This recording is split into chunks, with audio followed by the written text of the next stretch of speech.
नमस्कार. स्वागत आहे तुमचं आजच्या व्हिडिओमध्ये. आज आपण पाहणार आहोत रूल नंबर 2. काल आपण रूल नंबर 1 या आधीच्या व्हिडिओमध्ये पाहिलेला आहे. ज्यामध्ये सिंग्युलर सब्जेक्ट असेल तर सिंग्युलर व्हर्ब घ्यायचा आणि सिंग्युलर प्लुरल सब्जेक्ट असेल तर प्लुरल व्हर्ब घ्यायचा. आजचा आपला रूल नंबर 2 काय सांगतो, की हे जे शब्द आहेत each, every, any, none, either, neither are used with singular verb and singular noun. Okay. Singular verb and singular noun म्हणजे यांच्यासोबत नेहमी समजा आता इज घेतला आपण,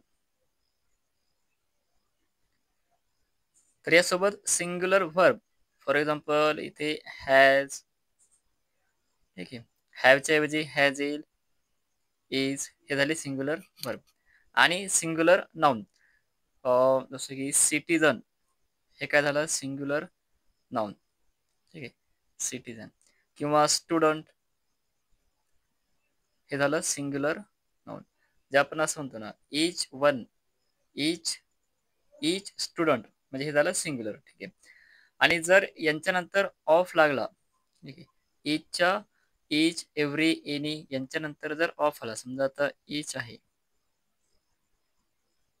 आणि इच नंतर ऑफ आला, तर ऑफच्या समोर येणारा जो शब्द आहे तो नेहमी प्लुरल असतो, ठीक आहे. हा नेहमी प्लुरल म्हणजेच अनेक वचनी असतो. जसं की each of the students, ठीक आहे. हा जो फर्स्ट वर्ड आहे हा कसा असणार, हा असणार प्लुरल, ठीक आहे. बघा ऑफच्या नंतर if they are followed by of म्हणजे या each, every, any, none, either, neither यांच्या नंतर जर ऑफ आला तर जो फर्स्ट नाउन आहे हा समजा तो कसा असतो प्लुरल, ठीक आहे.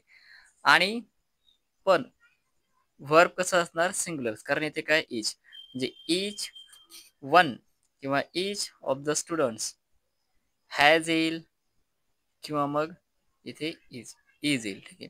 Each one of the students असं.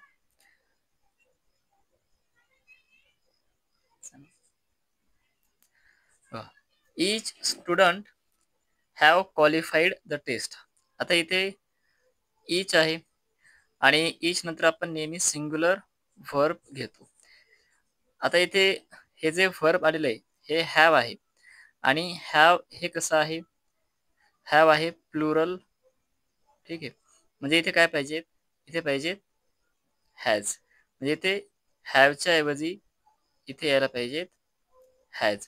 Each student has qualified the test, okay. Second बघा, every of the ministers is not honest, okay.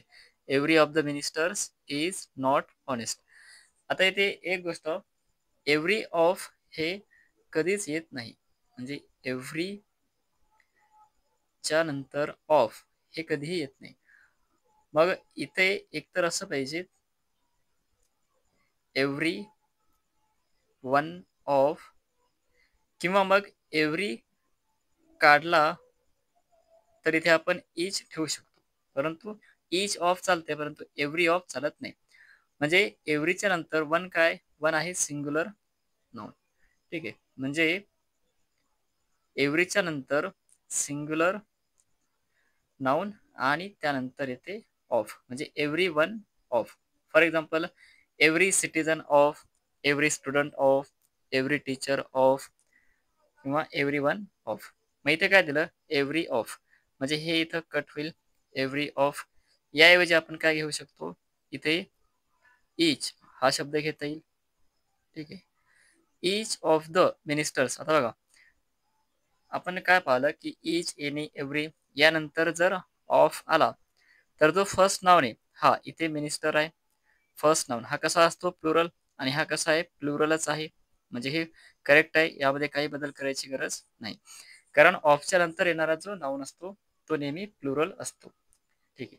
मग इच of the ministers is not honest, ठीक आहे. इच of the ministers is not honest. आता पुढे काही काही बदल करायची गरज नाही, कारण इज हे ऑलरेडी कसं आहे सिंग्युलर आहे, ठीक आहे. म्हणजे आपल्याला एव्हरी ऑफच्या ऐवजी काय घ्यावं लागते इथे इच ऑफ. त्यानंतर each of the teachers have check the papers. आता बघा इथे आला परत इच म्हणजे सिंग्युलर, इथे ऑफ आहे. ऑफच्या नंतर येणारा वर्ड हा कसा असतो? प्लुरल. हा प्लुरल आहे म्हणजे हे करेक्ट आहे. ठीक आहे, यामध्ये काही अडचण नाही. परंतु ही अडचण आहे इथे, कारण इथे इच आहे सिंग्युलर, म्हणजे इथे पण काय पाहिजे आपल्याला? Singular has. Next example, every person seek to do good in his life. बघा आता V5 हे काय असतात? Singular.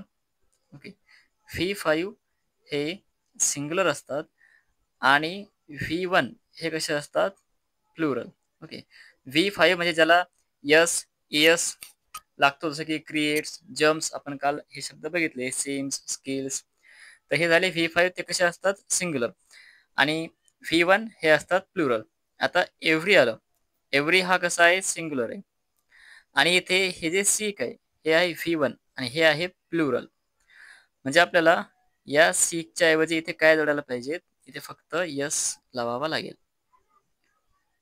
Seeks, every person seeks to do good in his life. धन्यवाद.